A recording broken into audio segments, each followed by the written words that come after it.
Yes, we are live. I am here with Phil and Lenny. Lenny Love. What's up? What's up, my Lenny friends? Lenny Love's in his house. That's the only place he could be. Up here in the Cult of Contempt. In the Cult of Contempt virtual his house. And that was, we were listening to When I Was Dead, Annihilation Street by Lenny Love. Word up. We were just talking about the desert rock, and before that, the hardcore scene of the 90s, really. Yeah. Let's start from the beginning. Start from the beginning, Len Dog. Lenny was 15 years old, going to see the hardcore matinees of the second wave of hardcore. Oh, nice. Like Youth of Today, Breakdown, Underdog, Warzone. Yeah, like I started hanging out in that scene. Like most of my friends were really into that scene. I was one of the more odd man out because I was into more more like the punk rock stuff, like the Damned and the Misfits and the Ramones. Speaking of the Ramones, let's give it to Joey Ramone. Today's the day he died, unfortunately. No shit. I'll fucking Yeah. toast to that.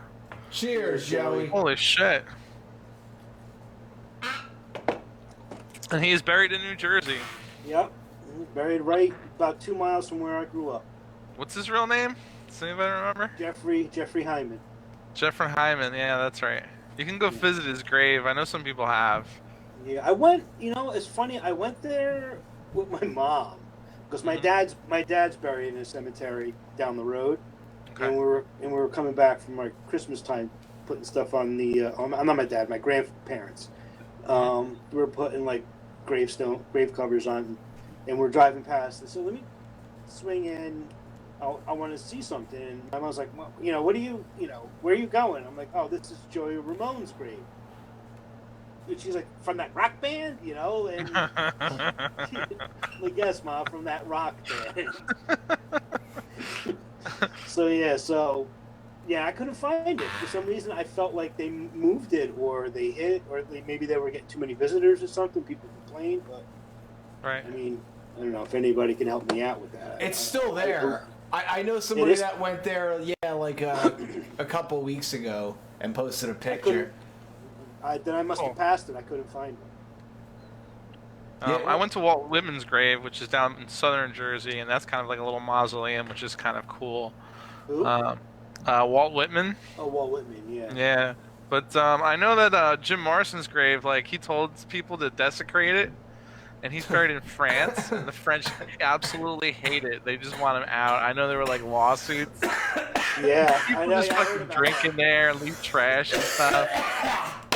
Well, they have like a whole trail. Like there was a big problem because people were putting arrows on other people's graves saying this way to Jim's grave. Jesus Christ. Oh yeah. So you were at hardcore shows, but you wanted to be at punk rock shows watching the Damned, but instead how did we get to the second wave of hardcore, by the way? Like, I understand what the first wave is, right? That's kind of out of DC, and it's like Black Flag and a bunch of other bands, right? I'm talking about first wave of hardcore in New York. First wave of hardcore in New York was like bands like Heart Attack, Cro-Mags. Oh, the Cro-Mags, yeah. Gorilla Biscuits? Is that first wave? No, that's second wave? Okay. Second wave. Yeah. I like Gorilla Biscuits. Yeah. But that seemed like those are the bands that I was going to see. Yeah. But at the same time, At 15? 15, yeah. Wow, you started young, man. Yeah. I didn't start till 16, 17, but I was like sneaking out and going to clubs like Studio One and fucking, a couple places in the Pipeline. Yeah, that's Connections. Yeah, Connections. That was the one in Clifton. Yeah. Well, a couple of most of my friends were like a year or two older than me. Oh, okay. So that's kind of by default. That's how I wound up hanging out with them, and it was fun. Like it's if you think about it now, it's like we 15-year-olds we would hop a train to Hoboken. From Hoboken, we'd hop on the path, get off at 8th Street, and then walk through the lower, the village there. And back then, 8th Street was not what it is today. That's still dangerous. And like, I mean, even then it wasn't. I mean, it wasn't rough, but like for 15-year-old punk rockers, after all the businesses are closed, it can get pretty freaking rough down there, And now it's like it's all suits. Yeah, people just wandering happily through the streets, no problems. Yeah. There's no threat of getting stabbed, possibly. No. Yeah, nobody can fucking afford it. That's why. Yeah, and CB's is freaking high-end rock and roll wear store now. Oh yeah. That Varvado. Son of a bitch. I did piss on a piece of it though in some casino in Las Vegas. I remember that. They had that in Vegas. Yeah. They pissed on the Berlin Wall there too. It wasn't the same casino though. They have the Berlin Wall in Las Vegas? A piece of it, yeah. Some fucking place. I think it's the Mirage, but I could be wrong. And you're supposed to piss on it? I pissed on it. Are you supposed to, or is it just in public and you It's just built in the wall, and the urinals are against that wall. So. Oh, all right. I thought you just pulled your cock out in a casino and just sprayed randomly piss all pissed on over. it. Yeah, fuck this artifact. I don't know. You're in the middle of the strip, and like, wow, what's that hot piss in the Berlin Wall? Fuck this shit. It might not have even been the real Berlin Wall in Vegas. Who's to even say? Yeah, really. That was one time, and I'm not allowed in the Bellagio ever again. But isn't that supposed to stay there? Isn't that their freaking thing? Aren't you not supposed to be sharing this with us? What happens in Vegas stays in Vegas, Philip. That's right. That's the I didn't rules talk of about Vegas. orders or anything. Cunt. I'm just talking about urination, simple urination. So, All right. so back to All your, right, on urination. fucking We'll go back to hardcore and this guy telling his story, Mr. Lenny Love here. How do we define hardcore anyway? Is it like between like metal and punk rock, I guess? It's just an aggressive form of punk rock. There's, like, it's not really metal. It's just, it was just the natural progression. You know what I mean? The angrier the kids got, the angrier the music got. And it was, kind of just, like bands like Minor Threat. They kind of set the trend. That DC scene, and then you had bands like Black Flag. Yep. And then the Misfits. They were all first. They're all first wave hardcore bands. Dead Kennedys too, I guess, in a way. Yeah, in a way, yeah. Bad Brains. The Bad Brains. Yeah. They're huge. Yeah, they still are. I mean, that's. Yeah, God bless them, man. They're still going. Can't shit on the Bad Brains. No. Hell no. Fuck no. Hell no. So you guys decided what? Like, you were all skater kids, and you decided when it was raining you'd form a band, or what? Well, yeah, in high school I had just a joke band, just me and a bunch of friends. It's called the Vicious Vibes, short for Vicious Vibrators. And Nice. And we just we just wrote songs about. Well, actually started out Tom and Dan wrote songs, which is like stupid lyrics about typical teenage boy stuff, like banging chicks and Drinking beer. Oh no, I can't hear you, Lenny. Yeah, you went out for a second. Motherfucker froze? Lenny, come back! No! Why? Why? Where did Lenny go? Another man lost to the Rona, baby! Oh God. Lenny, come back. Nice. Lenny, come back. What the fuck, dude? Here, Vincent, I'm talking. I can hear him, but I can't see him. Talking to some friends. I'm talking to some friends. Let me call you back in a little bit. on the phone. All right. Was that your mom? Put her on. Put her on the podcast. No. It's my son. Oh, it's your Yeah, son. give him Even a sec, better. give him Yeah. Daddy's doing an interview. Let me call you back in a little bit. All right. From my old band. This is like just the new world. It's just like family's just there. We're all stuck at home. Like, that's just the way it is, man. All right. I'll call you back in a little bit. All right. Bye. How old is he? 9. Bye. Bye. Sorry. That's all good. The man. That's called Punk Rock Dad 101 right there. Right? Nice. Sorry. Nice. Mr. I'll clap too. Oh. All right.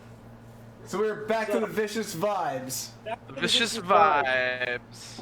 It was like a silly hardcore band. We would sing songs about shitting and farting and we would play backyard barbecues and just it was mostly just just all us friends. Right. 30 kids together in a yard. We set up our amps and we play stupid songs. Nice. Cool, man. We, That yeah, sounds we like played fun. like we played like one or two shows like at like a proper club, but it wasn't really like a show. What It happened was- driving home from one of those clubs? Oh yeah. Well, I took the pro wrestler one. You know what I'm talking about. With the Vicious Vibes, we used to wear silly costumes. Okay. And you know, like one of us would dress like I think the drummer would dress like a hockey goalie, and like the bass player dressed like a doctor, and the guitar player dressed like a lumberjack. And for this particular show, I was at the time I was working at Two Tone, which was a punk rock Oh yeah. store, you know, and I used to go there in Passaic. Yeah, in Passaic. I probably fucking saw you there, man. Cool. There or the one in Montclair. I was at the one in Montclair most of the time.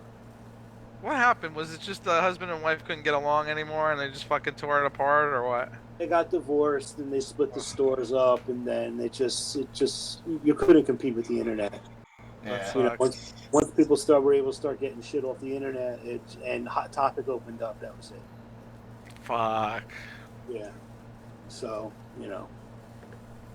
But she had this, like, they started in the the late 70s, the early 80s. So she had, like, this cache in the back room of old, like, 80s spandex. Oh shit. Yeah. So, like, she had, like, these white spandex with silver sequins down the side. This red, like, spandex shirt that had, like, that zipped up in the front. So I had, like, a big zipper in the front. Yeah. So, like, and if I put it on, I look like a fucking pro wrestler.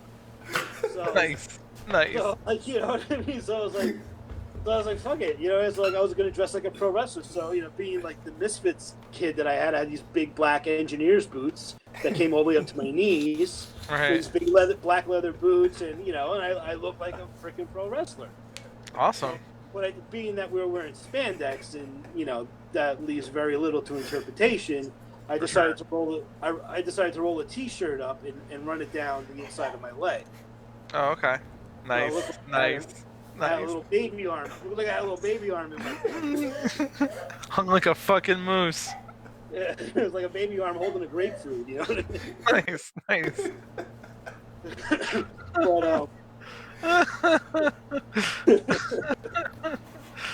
So we played the show. We did the show and everything. And we loaded up the car. You know, and we're still wearing all our costumes and stuff like that. And I had my Datsun. I had like a Datsun hatchback. And we had like the drums and crap in the back of that. And we're driving home. And as we're driving down 46, I get a flat. Oh. And, my spare, I didn't have a spare.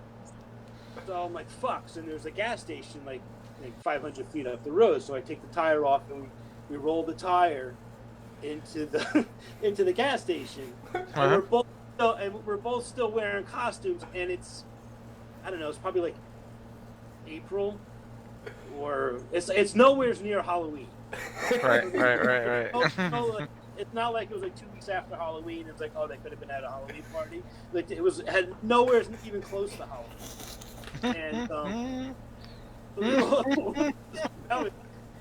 And like I knew I was still wearing the you know pro wrestlers outfit, but I forgot that I still had the shirt in my pants. Nice. So we're talking to the guy. You know, I'm asking if you could fix my tire, and I see his eyes keep like looking down at my crotch, and it's so much so like he was doing it so much that my friend that I was with noticed that the dude kept looking at my crotch. So like he turned around and he looked at me and he glanced over at my crotch and he gives me a shot. He goes, "Dude, you still got this shirt in your pants," and we're freaking dying. I'm like, "Dude, go with it."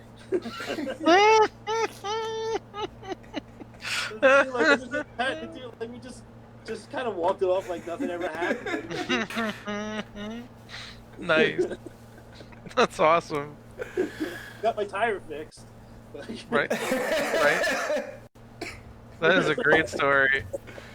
The guy and he was like a foreign dude, you know. So like, I'm sure American culture was still really, really, really fucking new to him. Like, just shit like this, you know, like what the fuck, man? You think he went home and he was like, Jesus Christ, all these guys are hung like fucking moose. What the fuck? And they dress like Fucking deer. Americans. So how long did you do that band before you went on to do another band?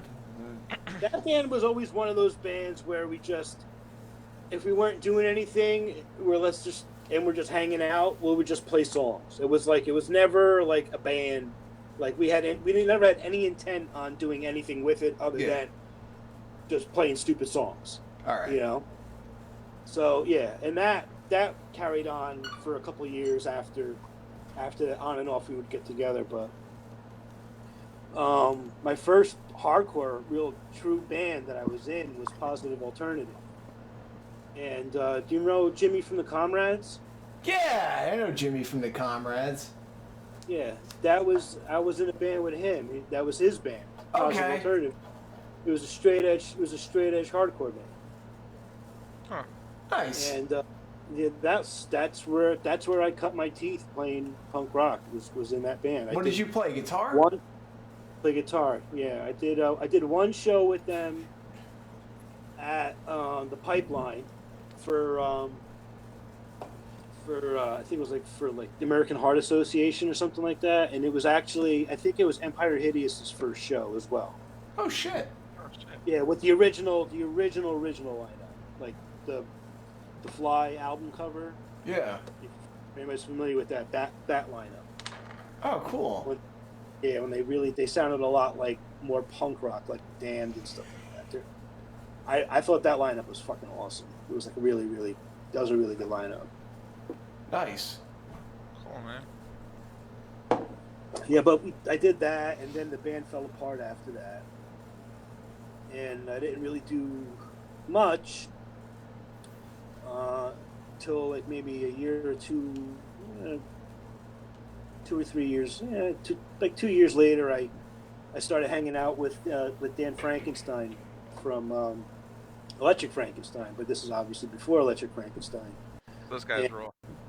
Yeah, and we had started like a little goth project called Cathedral, and it was me, Danny Frankenstein, and Rendo Tellez, and a drum machine, and we made a demo in Dan's basement, and then at the time when we were playing, we got offered by Doc Hammer from the guy that does the Venture Brothers. Venture Brothers, yeah. Yeah, that back then he was just known as Eric Hammer, and he was in a band called Requiem in White. And, Okay. He lived on Mulberry Street with his wife. It might have been his wife at the time. And he asked us to come and record our demo in his apartment on Mulberry Street, like 2 doors down from the Italian American Club, when New York was like full blown Gotti, like well, yeah, like we're a bunch of kids from Jersey, and we pull up on Mulberry Street. There's no parking anywhere except for this big wide open spot in front of this Italian American Club. So we're like, fuck, well, let's just park here. And as soon as we park there, Eric comes running out of the building. Dude, you can't park there. And I'm like, what are you talking about? He's like, you just move your car. You can't park there. I'm like, what are you talking about, dude? It's a big open spot. He's like, just go park somewhere else. And then when we get back, we're like, well, what the fuck? Why couldn't we just park there? He goes, that's why. You turn around, and when we turn around, we see John Gotti getting out of his car and walking into the Italian American. Holy shit. And we're like, oh, okay. This is the ultimate power in New York, is you get good parking if you'll fucking kill people.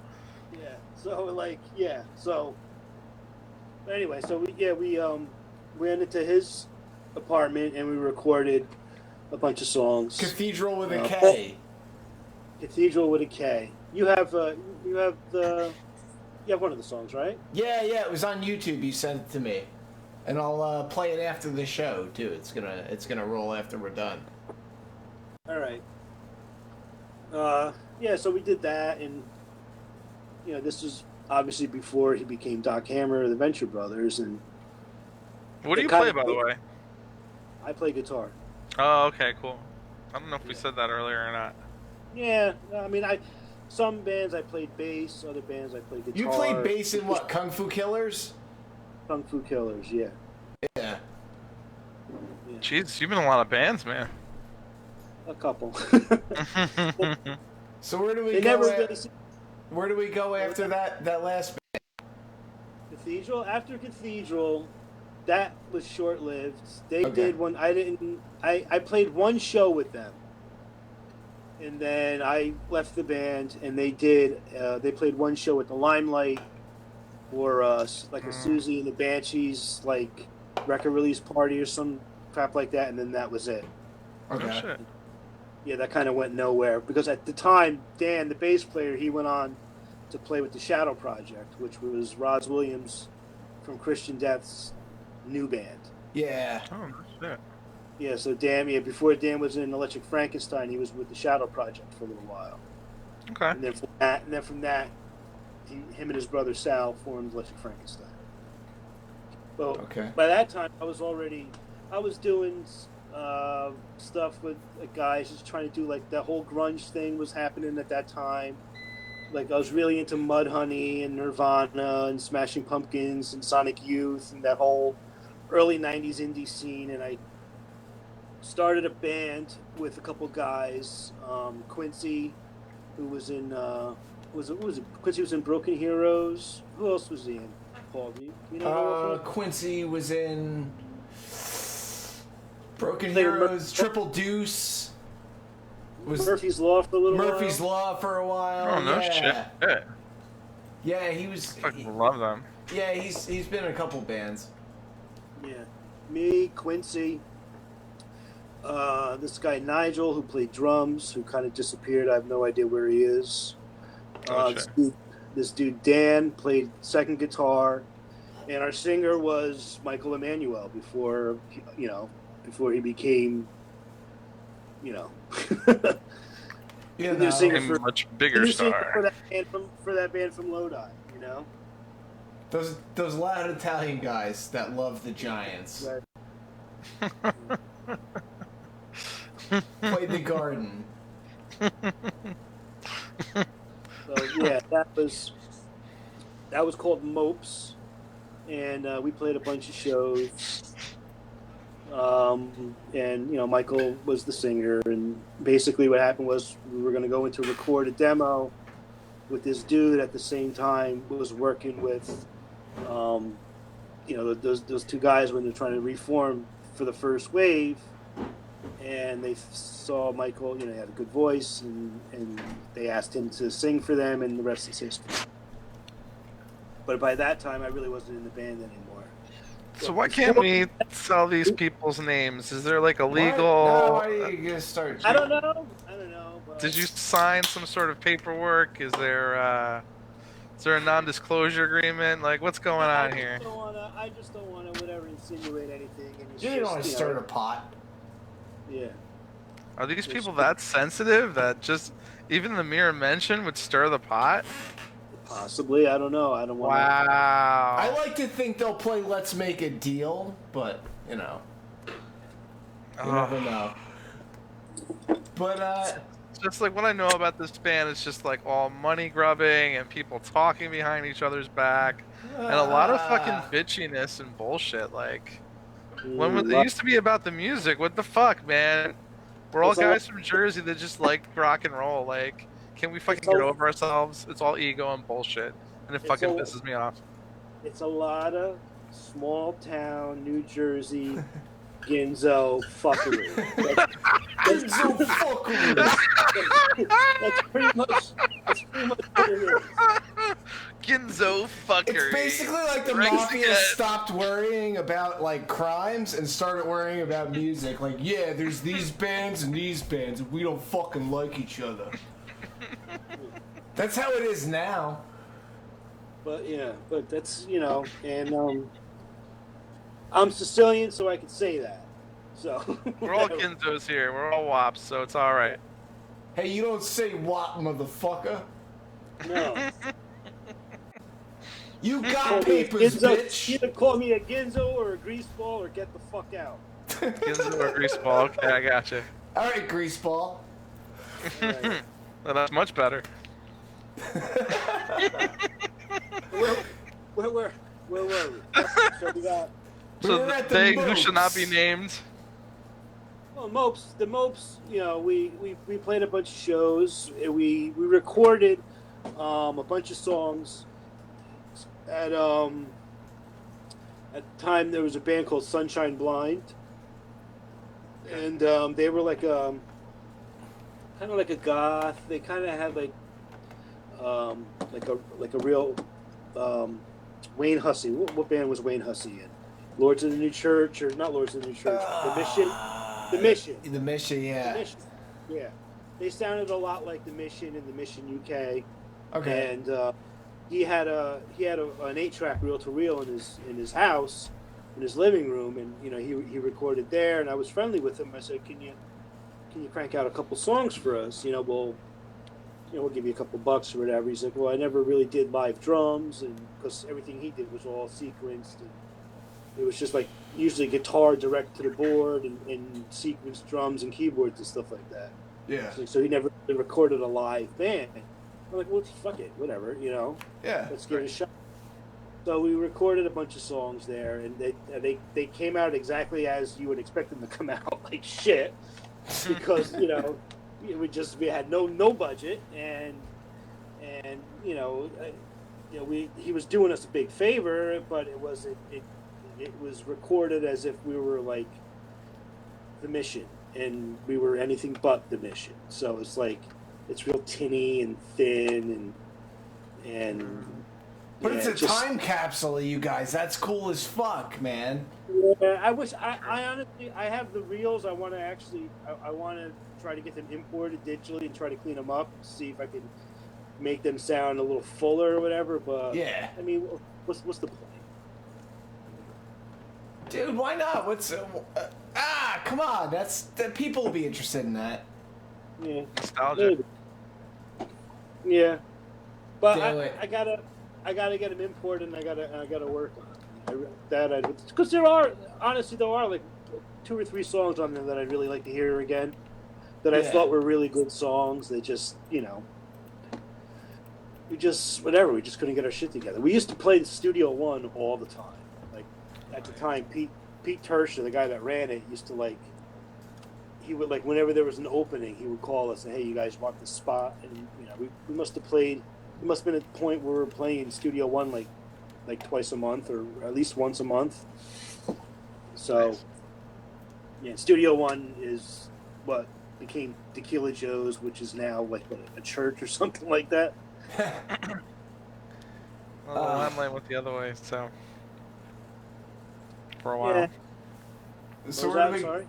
where do we go after the Mopes?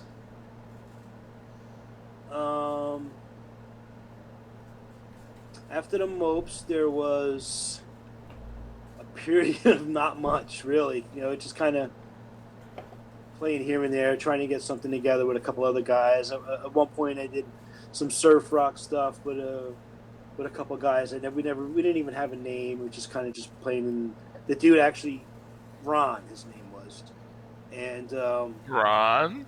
Ron. I used to call him Ron Scott the Cocaine. It's not Ronnie Skull, is it? No, it's not right. Cocaine Ron. But the dude was anything but a cokehead. And I just, like, he was like the straightest person in the world. I'm like, "Oh, Cocaine Ron, what's up, man?" He was like kind of nerdy, so it was like, I don't know. But he was a nice guy.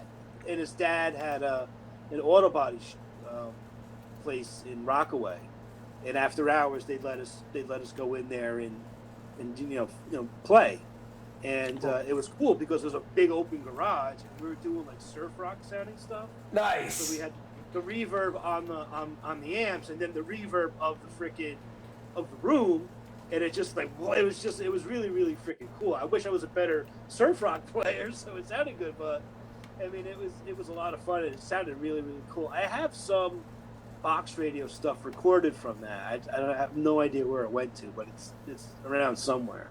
Nice.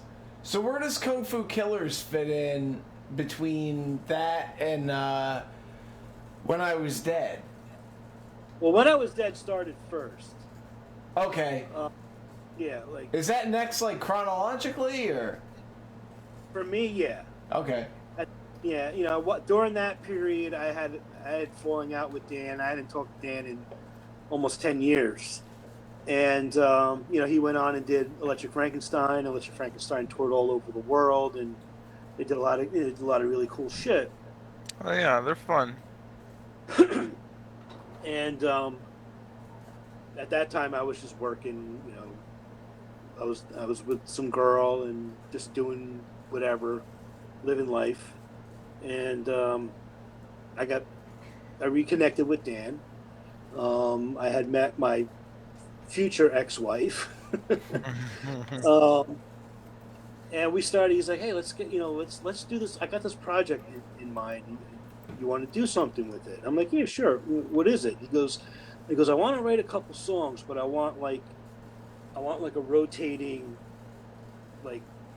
Players, you know, like to be like the core players to play the show, but when we record, I want there to be a bunch of guests and stuff like that. So the actual band was me, Dan, C.A. Ritchie, who was Craig. He was a guitar player for Rosemary's Babies, which was Eerie Vaughn's hardcore band before he was in Samhain. Mm-hmm. Yeah. And I didn't know. Oh, okay. I didn't know there was that connection.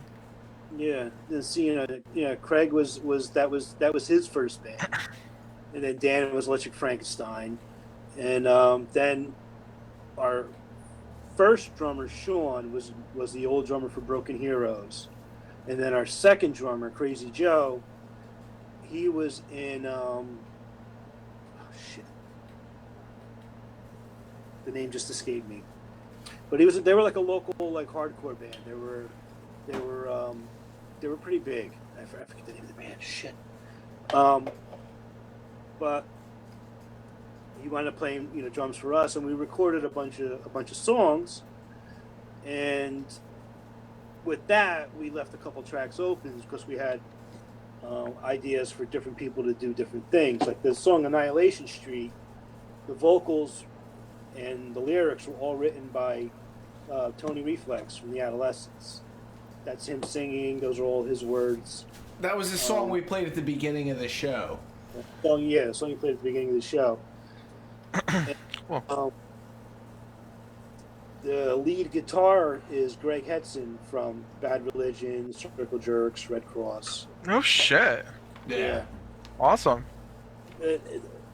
But the cool thing is, because Dan did Electric Frankenstein, he played with all these guys. He knew, like, he was good friends with Tony. When they would go to Southern California, he would stay at Tony's house, and so he got really friendly with like Steve Soto and Tony and like Gabby Gaborno from Manic Hispanic and Cadillac. So like he got friendly with all those people. So when we decided we were gonna do these songs, he's like, I can ask these people if they'd be into it, and then they can ask these people if they would, like that's how we got Greg Hetson through Tony, because we asked Tony, hey, can you ask this guy if he'll ask Greg, and he's like, yeah, and sure enough, Greg was like, yeah, sure, no problem, and we went to his house, and his dad, he wasn't even there yet. His dad was there. His dad was in visiting from New York, and we're just sitting there bullshitting with his dad, and Greg walks in. He's like, hey, let's do this, and we had our little mobile set up, and he listened to it. He listened to the song like 2 or 3 times. He's like, all right, I got an idea. We went into his studio, and he plugged in his guitar. He played the leads. We tracked them, and he's like, great. And we're like, great. And we were in his house like maybe 2 hours, and then we were gone. And like we literally went to his house, recorded a guitar, and split. But he was such a nice guy, such a chill dude, and just great. And like almost 2 years later, Bad Religion was playing Starland, and I went, and I saw Greg walking through the crowd. I'm like, hey, dude, how you doing? and he looked at me. He goes like, "Hey, Lenny, how you doing?" Like he remembered my name. That's Cool. awesome. And I was like, "Holy fuck!" But apparently, with him, he remembers everybody's name. But still, I don't care what you say. After 2 years, I met the guy for 2 hours. Right. In his house, and he remembered who I was. That felt really cool, you know. And he's a really, really fucking chill, cool guy. Yeah, there's something to be said for that, man. That's awesome. That's awesome. Who else? You worked with, who else? Rick Agnew out there? Agnew, yeah. At that same trip where we were out in LA, we got hooked up with Rick Agnew, and he did lead on he actually rebuilt the song "Dead by Dawn," and Tina Winter from Voodoo Church sang on that song. And we went to Rick's house and he recorded it there, and he had we played the basic tracks for him, and he's listened back 2 or 3 times. And he's like, "Oh, I got an idea," and so cool. He's like, "Do you mind if I change things around?" I'm like, "No, do whatever you want. You know, it's still whatever. This was the idea we were going for. If you want to do something different, by all means, you know, whatever." He's like, "No, I'll keep it just like that. I may want you to extend this one little part or whatever." Sure, no problem. Now the thing with Rick back in those times is he had some personal issues and personal problems. So some days you would get Rick on a good day, some days you get Rick on a bad day. That's what we were told. So apparently we had Rick on a really good day, but we didn't really know it by his actions because it was a little weird. But it became really apparent after we played back what he was doing. Basically, what he was doing is he was layering. The guy's been recording for a long time, so he knew what he was doing, but he heard it in his head, and then he knew exactly how he wanted to record it, and he knew how he had to record it, so it would sound the same way it sounded in his head. So basically, we would do one pass, and it'd be just him going ooh, or something like that, and then there'd be another pass where he would howl, and then another pass where he would sing the lyric, and then he was layering his guitars at the same time, so he do one layer of all this noisier sounding stuff, and then the riff, chugged out, and then add some little dabbling on top, and it just, as he was recording it, it didn't sound that great. But then when we played it back, we were like, "Holy shit. This is genius of Rick Agnew, man."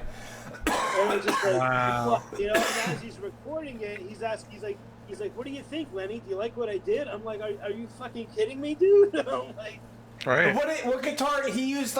You said an Ibanez or something weird. Yeah, an Ibanez Steve Vai knockoff crap guitar, and he plugged right into a pod, and oh, holy shit, dude! I said it before, and I'll say it again. The dude is the Brian Wilson / freaking Eddie Van Halen of punk rock. The dude is he's fucking brilliant. He really is. Wow. And how did he know even to come up with that, or to use that technique at all? That's just him. That's just him, right? That's not a common thing. That's Well, he's been recording music since he's probably 14, 15 years old, and he was at the time he's 50. So, you know what I mean? The dude's been doing it a long time. There's a level of genius in there too, right? Did he invent that sort of technique, or? A lot of those early adolescent songs, Rick wrote. That whole first Christian Death album, Only Theater of Pain. Oh yeah. Rick wrote all those songs. Holy shit. Yeah, the dude is, yeah, he's a fucking real deal. Yeah, I mean, he was in T.I., he was in the Adolescents, Dude, his solo album is one of my favorite albums ever, and the name's not coming to me right now. You might have even shown that to me. All by Myself is fucking awesome. Or there's also the Rick Agnew's Yard Sale. Yeah. Yard Sale was another solo album, but All by Myself is the one. That's the one with him on the cover like this with the smoke or whatever. Yeah. Yeah, he's That's wearing, like, funny too. He used a pod. Like, I don't know, man. There's something to that magic little box. I love mine. Yeah. I keep mine. That's like a headphone amp. Yeah, that's like my bedroom amp. Like if I'm sitting there watching TV and I just want to watch TV in bed and play my guitar. Noodle, I'll plug yeah. it. That's awesome. Yeah. Cool, man. So we were out in LA. We did that. We recorded a bunch of songs. We did a couple other things. We had the Rev Chad Wells. He was in the Jackalopes. Okay. And they were like a rockabilly punk kind of misfit-y kind of band like that. Cool. And he's also a really, really, really, really talented tattoo artist in Ohio. And he and his wife have a thing now called Cricket Bows. It's kind of like Americana, folky, but like kind of how like the Pogues are, but like more like kind of like that, like an edge. It's like Americana with like an edge. But they're really great. And he did vocals for. We did a cover of 13. Nice. And he sang the vocals for that. Cool. And Gabby from Manic Hispanic did Love Song. We did a cover of Love Song. That was awesome. Yeah, Nice. And he gave his little Gabby thorn to it. The whole. If you're familiar with Manic Hispanic. Delay, yeah. Oh, that's great. Yeah, they take old punk rock classics and they change it into like Tejano. East LA, Chicano, Mexican. Cholo slang he throws in there. It's fucking awesome. Yeah. Nice. We'll sing songs in Spanish, like. So yeah, they're a lot of fucking fun. Steve Soto was in that band. Rest in peace, Steve. Yeah, and Gabby passed away too, I think, as well. The way he had cancer. He was such a nice guy. Holy shit, he was such a nice guy. Yeah, he had his problems in life, but man, holy shit, he was freaking. He could hang. He can hang, yeah. Nice. He was just, the dude was, he was just so fucking happy and loving life and just, he was a good guy. Apparently, that was a really good point in his life, and I was happy to have met him at that point. Oh, that's awesome, man. That's beautiful, Cool, man. That's cool. So what happened after recording in LA, man? Well, recording, we came back. We did some touch-up work in. We had the intent on trying to release it, and like every other project I've ever been involved in, it just fell apart, and just kind of one or two tracks online somewhere, and there's, I still have the tracks on my computer somewhere, but they never really. Musicians are like hard to get along with, or something like that, because like I've heard this story not just from you, but like from so many other musicians, like. Oh yeah, we were doing great for a while, and we started getting somewhere, and then we fell apart. And it's just like, why does that happen? Why do marriages fail? Yeah, I guess it's just guys just gotta have some sort of chemistry, and then it's like it falls apart sometimes, right? Or what? Yeah, well, it's either that, or you look at it from a business point of view.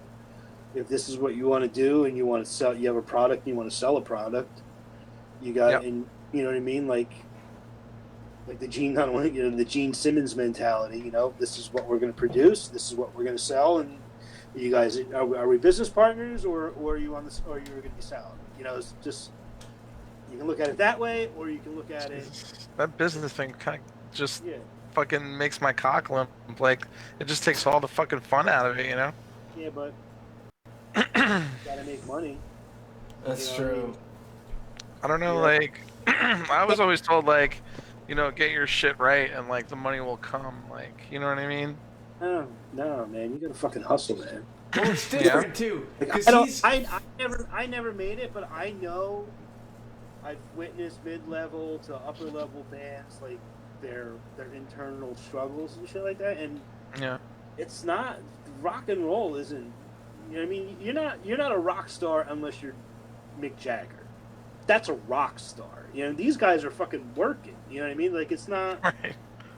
You know, like doing these dates and you know, it's like it's a job. It's not party time. It's you know, it's a hustle. Yeah, because it's not like it used to be where you know, where Led Zeppelin they would sell out the Garden and then what's his name would be leaving the Garden with duffel bags of money. It's guys don't make money anymore like that. You know, they gotta sell merch. And they gotta sell, you know, they gotta really sell out the joint to really make money. Yeah. And then you gotta pay all these other people. So yeah, it's like there's a lot of pressure and shit too, I guess, huh? Yeah. So you did what, Kung Fu Killers after that? Then you guys. After that it was Kung Fu Killers, and Kung Fu Killers was essentially the Canzoneri brothers, which was Dan from Electric Frankenstein. It was all of them, right? The fucking like trifecta or the quad. Oh, it was all four. Yeah, it was Anthony, Dan, Sal, and Joe. Okay. The core band was me, Dan, Sal, Anthony, and whatever drummer we had at the time. And basically, the first album they did, it was they just did a bunch of hardcore songs like 80s Black Flag, early 80s like Minor Threat, like that fast punk. They did an album of that, and then they wanted to do another album, and that's the time I was friendly with Dan and Sal, and we were doing what we were like still doing the When I Was Dead thing kind of, and Sal was like, hey, why don't we do a bunch of Kung Fu Killer songs? We'll release a couple things and we'll play a couple shows. And I was like, yeah, sure, why not? I played bass. I never really played bass before. I played bass for that band. And it was just a lot of fun because playing hardcore bass is just ridiculous. It's so freaking easy, and I could just act like a complete idiot and it'd still be right there. Just like and you guys, what I loved about Kung Fu Killers is you guys wore the thing with the braid, like the hat, but like the devil lock. Yeah, because we're a bunch of Ginzos, man. We're Ginzos in Jersey. You gotta rep that shit. Nice. Yeah, I was known as the fifth Canzoneri brother for a while because wherever they were, I was. Yeah. Frankenstein was playing, I would be hanging out with them. Yeah, so I was part of that was like their family band. So I was part of their family band. I was the Reuben Kincaid of the Partridges, I love that. That's great. No one will get that reference that's listening right now. Can we copyright that? I was the Reuben to the Canzoneri brothers. I was the Reuben Kincaid to their Partridges. Yeah, it's copyrighted now. It's official. Oh, funny. Oh man. That's hysterical. Do you so we did. But no, what were you gonna say? What did you do? We did. We recorded a couple songs, and we played a couple shows. We played this place, Snapper McGee's, in all the way up in upstate New York. We played a show in Philly. We played the Knitting Factory. Oh yeah. We played this place down in DC. I forget the name of the place. You guys played Jersey City, I think, at one point. Where? Was it Jersey City or Hoboken? I wanted to go and I missed it. But I thought you guys played Jersey City or Hoboken at some point too. No, I don't remember. Maybe not. We may have. I don't remember. Yeah, but we did a bunch of shows. We made a made a CD. We made some pretty cool 7-inches. And it was just a way to just get merch out there, or whatever. And ironically, from that, I signed up for ASCAP and all like the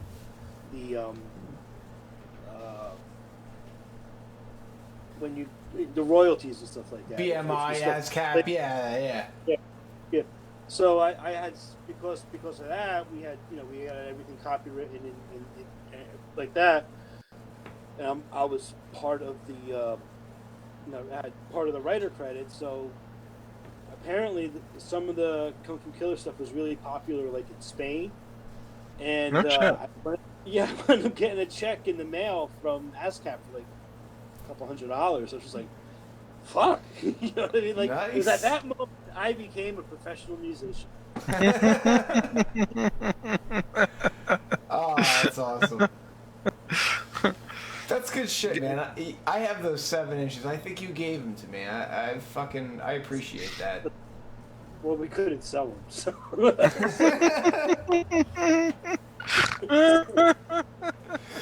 Oh. Do you have this is usually the point where we go to the asshole of the week. Right, that's our closing little thing. It's usually our closing thing. Unless you have so something else of the week you want to go into, but... Or if you have anything to plug, man. Yeah, you want to plug something? I'm going to plug my ass after all these fucking beers I'm drinking.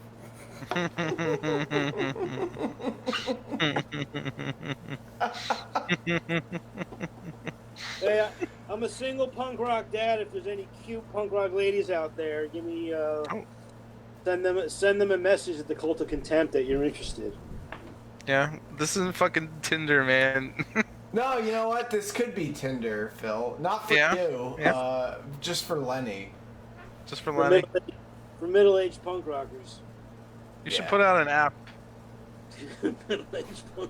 I think they have one. I think it's called a bar. That's what it's called. The metal chicks. You always see some tough looking chick with like tattoo. Metal chicks. Is that what you're into? You know what I mean? Like. The porn that hot metal one. The porn that gets advertised to me compared to the porn that I watch is very different. That's the one thing I will say. To the metal chick, it's never right. It's never right. Whatever they're doing. Anybody got an asshole of the week? I'm gonna say my asshole of the week. Did you read about that guy who coughed in somebody's face on purpose? I read 20 articles like that, and everyone that does that is a cunt. Right? Yeah, you're the asshole of the week. I think. Yeah, it's not funny when we have a body count like this. You know, it's funny when you think it's just the flu, but like shit like this, it's fucking no come correct, or you should get your ass beat in the parking lot, and that's it. Yeah. My asshole of the week is anybody that congregates in groups more than 5, like all those fucking assholes in Lakewood. Oh yeah, there's people still having parties. Yeah.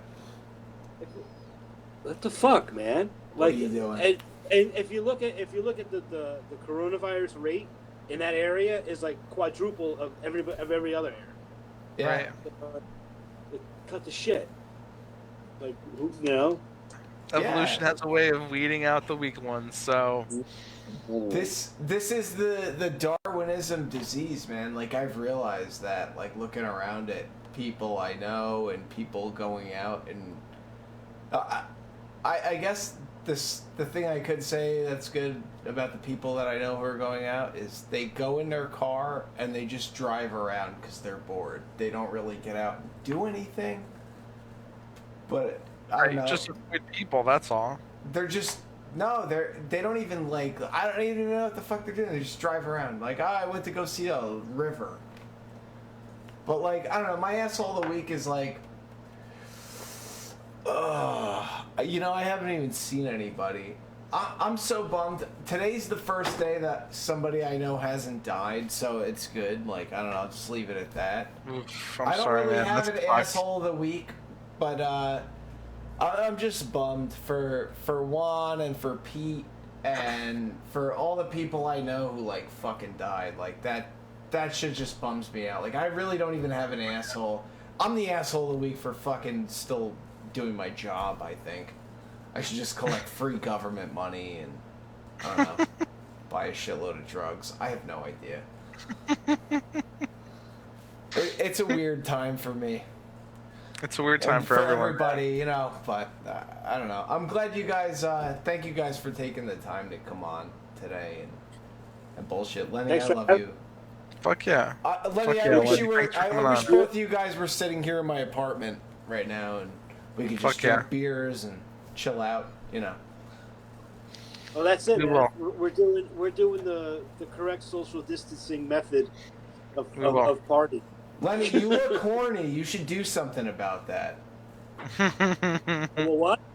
Oh, I am. I know. You look horny. I am a little horny. I am a little horny. It's a little red. It's red like a dick on a dog, man. Yeah, Red rocket. You got some red rockets growing out your head, brother. Yeah, man. I love you guys. We're gonna go to Show Cathedral and the Nice. Mopes, and we're gonna get the fuck out of here. Beautiful. Guys, thank you so much. Lenny, thank you for coming Love on, you, man. brother.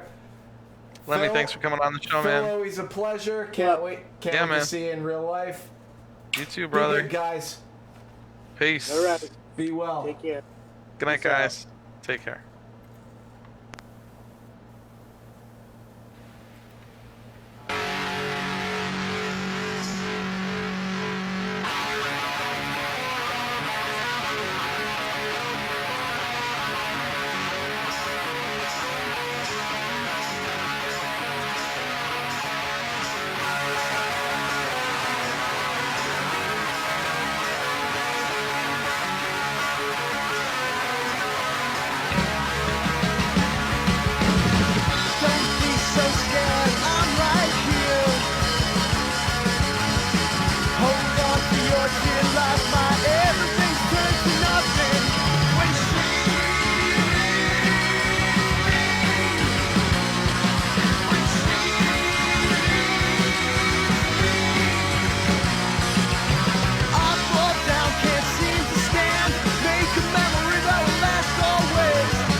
my eyes lost in tears. A night is lost around me, smiling with the dead of night.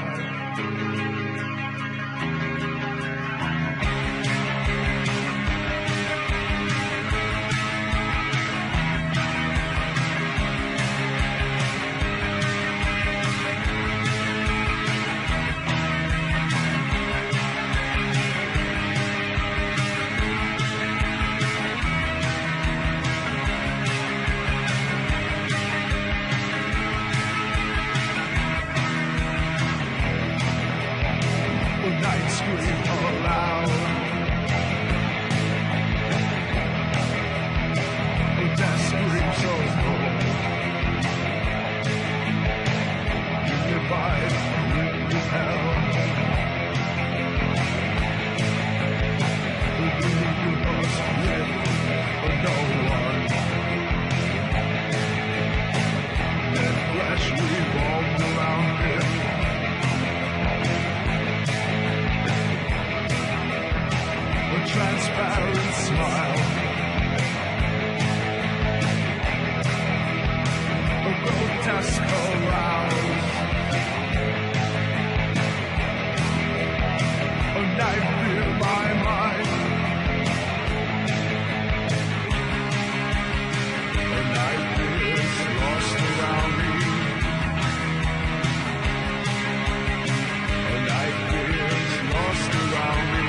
We hope you enjoyed our presentation of Cult of Contempt podcast.